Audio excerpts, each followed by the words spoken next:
Morning students, welcome to the class. This one is for class 5th. Subject is environmental studies. As you know, our chapter number 1 is still going on and we had done 4 parts of this chapter in translation. Okay, translation में हमने 4 part complete कर लिए थे. Now it's time to part 5th. Thinking and looking alike. सोचना और एक जैसा दिखना. हम हमारी फैमिली मेम्बर्स में बहुत सारे हमारी सिमिलैरिटीज़ होती हैं हमारे पेरेंट्स के साथ. ओके, हम लोग ऑलमोस्ट क्या होते हैं, हमारे पेरेंट्स के सिमिलर होते हैं, ब्रदर सिस्टर के सिमिलर होते हैं, उनकी तरह बोलते हैं, उनकी तरह सोचते हैं. ठीक है, तो वही चीज़ें हम इस टॉपिक के थ्रू और अच्छे से पढ़ेंगे. तो thinking and looking alike. Alike मतलब एक जैसा, जैसा मतलब किसी के जैसा. ठीक है, दैट्स कॉल्ड अलाइक. ओके, तो let's start. I look very similar to my mother. I talk, walk and even smile like my mother. I means भावना. भावना बता रही है कि मैं अपनी मम्मा की तरह दिखती हूँ. मैं अपनी मम्मा की जैसे बहुत मतलब मेरे लुक जो हैं बिल्कुल किसके जैसे हैं, मेरी मम्मा के जैसे हैं. आई टॉक, मैं बात करती हूँ. आई वॉक, मैं चलती हूँ. एंड इवन स्माइल, मैं मुस्कुराती हूँ, जो हंसती हूँ ना, वो भी किसकी तरह, बिल्कुल मेरी मदर की तरह. I sing just like my mother. और मैं गाना भी किसकी तरह गाती हूँ, मेरी मम्मा की तरह गाती हूँ. तो कितनी सारी सिमिलरिटीज़ हो गई. She can walk, talk, smile and even Singh just like her mother. अपनी मदर की तरह वो बोलती है, चलती है, स्माइल करती है और गाना भी गाती है. Okay, our voices are very similar. हमारी आवाज़ भी जो है ना वो बहुत ही क्या है, सिमिलर है, एक जैसी है. My brother looks like my father. और मेरा जो भाई है वो किसकी तरह लगता है, मेरे फादर की तरह लगता है. My brother loves just like my father. और मेरा भाई जो हंसता है ना, उसकी हंसी बिल्कुल मेरे पापा की तरह है.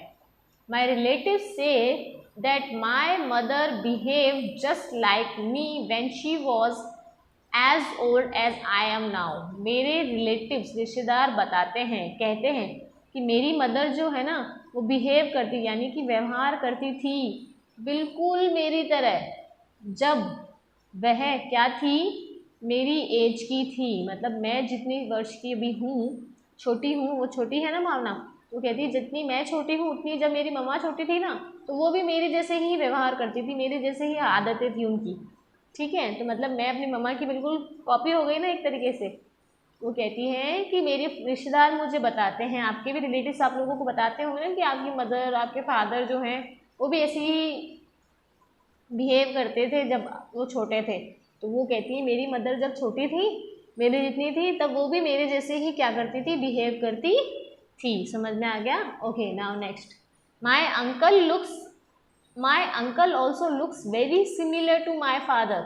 मेरे अंकल यानी कि मेरे जो फादर के ब्रदर हैं वो किसकी तरह दिखते हैं, बिल्कुल मेरे फादर की तरह दिखते हैं. My cousin brother resembles my uncle. और मेरा जो कज़न ब्रदर है वो किसकी तरह, रिजेंबल मतलब भी होता है के समान दिखना. किसके समान दिखता है, मेरे अंकल के समान. मतलब उनका बेटा, अंकल का बेटा है कज़न. ठीक है, तो वो किसकी तरह दिखता है, वो अपने फादर की तरह दिखता है. तो भावना कहती है मेरा कज़न ब्रदर मेरे अंकल की तरह दिखता है. My father and uncle behave like my grand father. और मेरे फादर और मेरे अंकल, मेरे पापा और मेरे चाचा जी किसकी तरह बिहेव करते हैं, व्यवहार करते हैं, बिल्कुल मेरे दादाजी की तरह. मतलब फादर और अंकल के फादर होते हैं, फादर और फादर, ग्रैंड फादर. ओके, तो वो अपने पापा की तरह क्या करते हैं, मेरे पापा और चाचा अपने पापा की तरह बिल्कुल व्यवहार करते हैं, यानी कि मेरे दादाजी की तरह बिल्कुल व्यवहार करते हैं. Okay, then next. Bhavana understands that we resemble our parents or other members of our family in terms of physical characteristics like resemblance in features such as eyes, nose, hair, ear and complexions. Okay, तो भावना अब पूरी तरीके से समझ चुकी थी कि we resemble, हम लोग बिल्कुल समान दिखते हैं. किसके समान, हमारे पेरेंट्स के समान और हमारे बहुत सारे जो फैमिली मेम्बर्स होते हैं, अदर फैमिली मेम्बर्स होते हैं, उनके समान भी दिख सकते हैं इन टर्म्स ऑफ किस तरह से, फिजिकल कैरेक्टरिस्टिक, शारीरिक विशेषताओं की तरह। शारीरिक विशेषताओं में मतलब हमारे लुक्स, वॉक, मतलब हमारे जो बॉडीज में जो बॉडी पार्ट्स है, बॉडी एक्टिविटीज जो हैं उसके थ्रू, ठीक है। लाइक रिजेम्बलेंस, रिजेम्बलेंस मतलब होता है बेटा समानताएं, ठीक है, समानता। रिजेम्बलेंस मतलब समानता, समानताएं होती है हमारी किसमें, इन फीचर्स, विशेषताओं में। किसमें, देखो आईज हो सकते हैं, जैसे नोज हो सकता है, हेयर के थ्रू, ईयर के थ्रू, और कॉम्प्लेक्शन, कॉम्प्लेक्शन मतलब कलर वगैरह, कलर जो होता है ना हमारा, फेयर होता है, किसी का डार्क होता है। तो मतलब ये जो सिमिलैरिटीज़ हैं, ये जो हमारे जो फीचर्स हैं वो हमें किसके थ्रू होते हैं, हमारे पेरेंट्स के थ्रू होते हैं। तो ज़्यादातर बच्चों के जो आई, नोज, हेयर, ईयर जो होते हैं वो किसके सिमिलर होते हैं, दे पेरेंट्स सिमिलर, ठीक है, just similar like they parents. उनकी मदर के सिमिलर होते हैं, किसी के फादर के सिमिलर होते हैं, किसी के ग्रैंडफादर, किसी के आंट, बुआ के, किसी के चाचा के। तो ये सारी सिमिलैरिटीज़ हमारी होती है फिजिकल कैरेक्टरिस्टिक्स पे। ओके, तो भावना अब अच्छे से समझ गई थी कि हमारी कुछ ना कुछ रिजेंबल, मतलब कुछ ना कुछ सिमिलैरिटीज़ होती है हमारे पेरेंट्स और अदर फैमिली मेम्बर्स के टर्म्स में। ओके, तो आप लोगों को समझ में आया, ये था थिंकिंग एंड लुकिंग अलाइक वाला टॉपिक का मेन पार्ट। अब देखो, we also resemble them in term of habits such as way to talking, walking and mannerism. Okay, तो वो कहती है we also resemble, अब हम एक जैसे दिखते हैं इन टर्म्स ऑफ हैबिट्स, आदतों के टर्म्स में, मतलब आदतों की तरह, जैसे आदतों में भी हम अपनी फैमिली के रिजेंबल होते हैं, उनकी जैसे दिखते हैं। कैसे, देखो बात करने का तरीका, तो ठीक है, टॉकिंग, वे ऑफ टॉकिंग, बात करने का तरीका हमारे पेरेंट्स की तरह होता है किसी किसी बच्चे का, चलने का तरीका। ओके, और मैनरिज्म होता है किसी का व्यक्तिगत व्यवहार, मतलब किसी पर्सन का व्यवहार, द वे ही और शी बिहेव, वो होता है मैनरिज्म, ठीक है। मैनरिज्म होता है व्यक्तिगत व्यवहार, तो वो हमारा किसकी जैसे होता है, किसी ना किसी वे में हमारे पेरेंट्स की तरह होता है। वी ऑल्सो रिजेंबल मतलब हमारे पेरेंट्स की तरह दिखते हैं इन टर्म्स ऑफ टॉकिंग, बात करने के तरीका, बोलने के तरीके से, या फिर हमारे व्यक्तिगत व्यवहार के तरीके से हम बिल्कुल हमारे पेरेंट्स की तरह दिखते हैं, ठीक है। नाउ फिजिकल कैरेक्टरिस्टिक्स, कैरेक्टर्स और फीचर्स, विशेषताएं, दोनों का मतलब होता है विशेषताएं। शारीरिक विशेषताएं क्या होती हैं, are inherited by children from their parents. Inherited मतलब आनुवंशिक, आनुवंशिक मतलब जो हमें हमारे पेरेंट्स से मिलता है ना, वो होता है आनुवंशिक। Okay, inherited means a property और features that we receive from our parents. Okay, हम हमारे पेरेंट्स से जो फीचर्स हमें मिलते हैं ना, वो होते हैं इनहेरिटेड, मतलब हम बॉर्न से, मतलब जन्म लेते ही हम लोगों के अंदर कुछ सिमिलैरिटीज होती हैं जो हमें हमारे पेरेंट्स से मिलती है, वो होती है इनहेरिटेड। तो मतलब फिजिकल कैरेक्टरिस्टिक्स वो इनहेरिटेड होती है, वो आनुवंशिक होती है जो बच्चों को उनके मम्मी पापा से मिलती है। समझ में आया? These characters are called hereditary characters. इन कैरेक्टर्स को क्या कहा जाता है, हेरिडेटरी कैरेक्टर्स कहा जाता है। हेरिडेटरी मतलब होता है एक जेनेटिक हेरिटेज जो कि हमें बायोलॉजिकल, मतलब हमारे बायोलॉजिकल पेरेंट्स से मिलती है, जो हमारे ब्लड, मतलब हमारा जिनसे ब्लड रिलेशन होता है, हमारे पेरेंट्स जो होते हैं उनसे बॉर्न थ्रू आ बॉर्न, मतलब जन्म से ही हमें कुछ ना कुछ कैरेक्टर्स, कुछ ना कुछ फीचर्स ऐसे मिलते हैं जो कि हमें जन्म के साथ ही मिलते हैं, तो उन्हें कहते हैं हेरिडेटरी कैरेक्टर्स। मतलब हेरिटेज तो वैसे होती है धरोहर, धरोहर जानते हैं ना आप, कि कुछ मनी होती है, कुछ पैसा होता है, वो भी हम लोगों को मिलता है हेरिटेज में। जैसे हमारे फादर बहुत रिच हैं तो उनका पैसा हमारा ही है, ठीक है, तो वो क्या होता है, वो होता है हेरिटेज। जैसे हमारे ग्रैंडफादर या उनके भी फादर जो थे वो बहुत अच्छे रिच फैमिली से बिलोंग करते थे, तो उनको हेरिटेज होती है, वो धरोहर चलती है। तो वैसे ही धरोहर जैसे मनी या गोल्ड वगैरह जो होता है उसके थ्रू,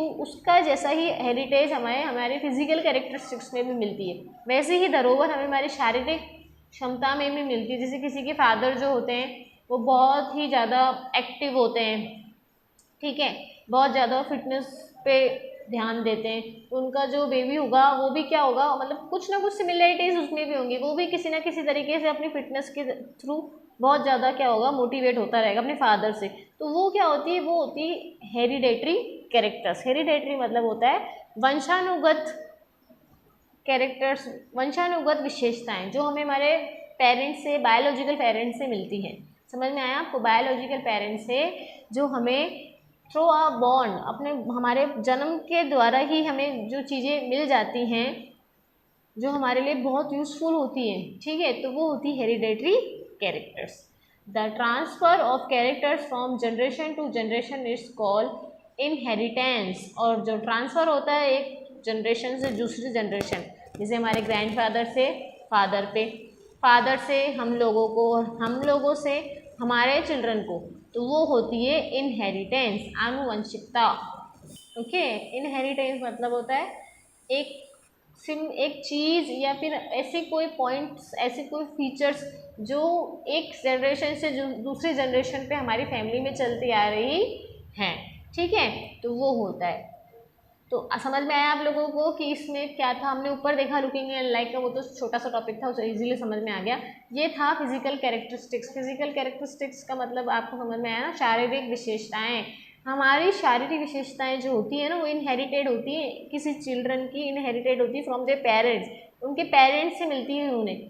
और ये कैरेक्टर्स जो होते हैं ना, जो हमें हमारे पेरेंट्स से मिलते हैं, मतलब लुकिंग बोलना या फीचर लुकिंग लाइक, जैसे कॉम्प्लेक्शन होता है किसी का, जैसे किसी के फादर जो हैं वो फादर और मदर जो है बहुत फेयर है, तो उनके चिल्ड्रन भी क्या होंगे, ऑलमोस्ट फेयर ही होंगे, ठीक है।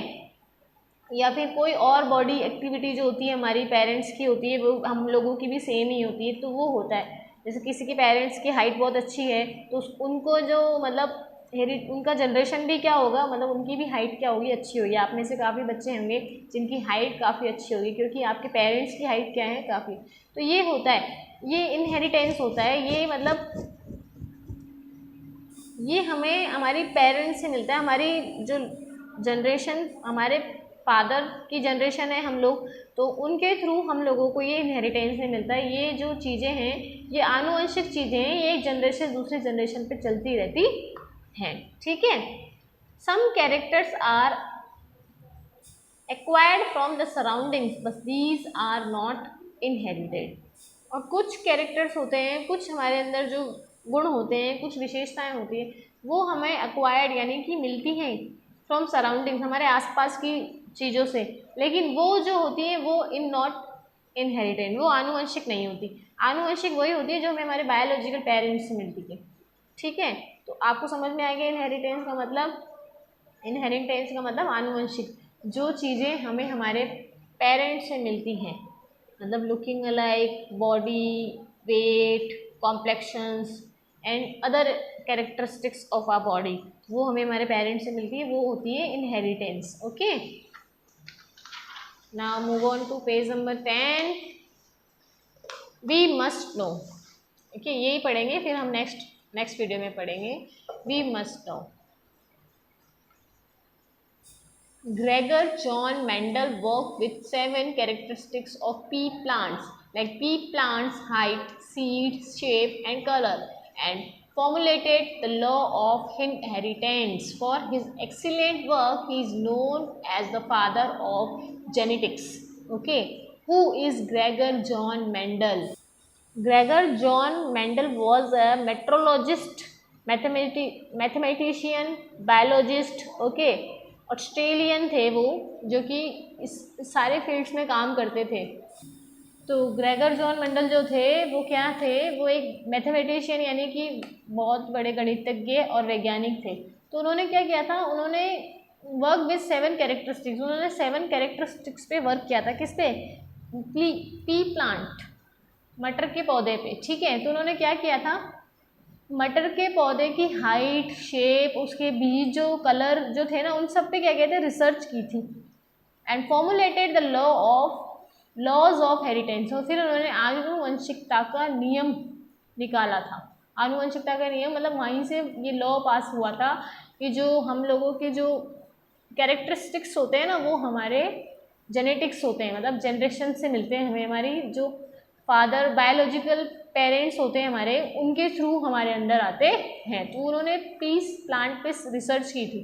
फॉर हिज एक्सीलेंट वर्क, उनका जो काम था वो इतना अच्छा था कि उन्हें फिर फादर ऑफ जेनेटिक्स के नाम से जाना जाता था। मतलब जेनेटिक्स क्या, जैसे हम लोग कहते हैं father of nation Gandhi ji को, ठीक है, कि गांधी जी ने हमारे नेशन के लिए बहुत कुछ किया।